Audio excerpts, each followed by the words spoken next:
দেখো প্রথমে চিকেনগুলোকে সব এরকম যেভাবে চিড়ে নিতে হবে। তো আমার সব করা হয়ে গেছে এগুলো, তাহলে মশলাটা না ভালোভাবে ভিতরে ঢুকবে আর কি।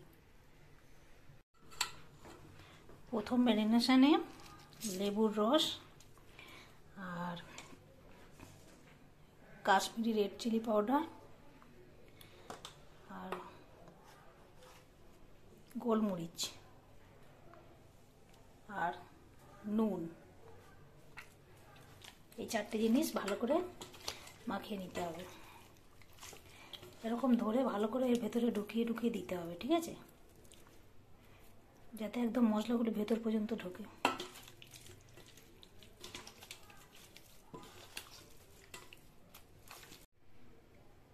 দেখো আমার মাখানো কমপ্লিট। এটা 20 মিনিট মতো রেখে দেবো, এটা ফ্রিজে না রাখলেও হবে। এরপরে সেকেন্ড ম্যারিনেশন করতে হবে।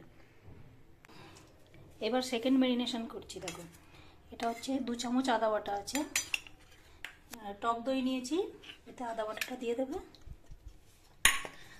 আর লাল লঙ্কার গুঁড়ো, যে যেমন ঝাল খাও দেবে, একটু গরম মশলার গুঁড়ো দেবে, আর একটু তন্দুরি মশলা আমি এই 2 চামচ মতো দিচ্ছি।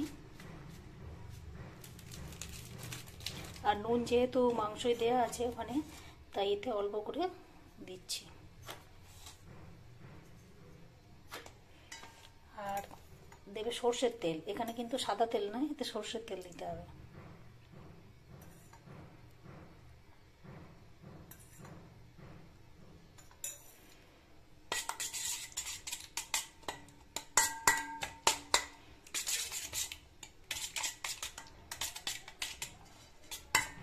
আমার এক হাতে বলে একটু অসুবিধা হচ্ছে, এক হাতে ফোনটা আছে, তো এইটা রেডি করে এটা মাংসের সাথে মাখিয়ে নিতে হবে। মশলাটা ভালো করে না এরকম হাতে করে করে এইসব এখানগুলো দিয়ে ভালো করে ঢুকিয়ে দেবে, যেন ভিতর পর্যন্ত মশলাগুলো ঢোকে। আমার তো সব মাখানো রেডি হয়ে গেছে। তো এটা এবারে 3 থেকে 4 ঘন্টা মতো আমি ফ্রিজে রেখে দেবো। আমি বানাবো এটা সন্ধ্যেবেলা, তো এটা সারা রাত ধরেও ফ্রিজে রাখা যায়।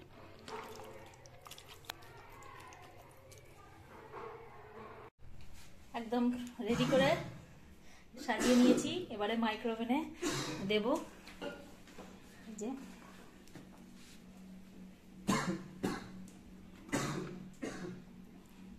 রান্না করে নিই, তারপরে দেখাচ্ছি।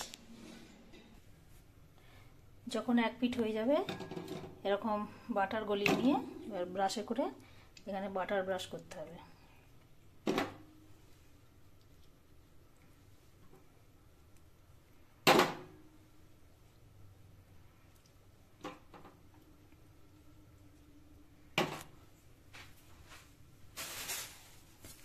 তারপর এগুলোকে সব উল্টে দিতে হবে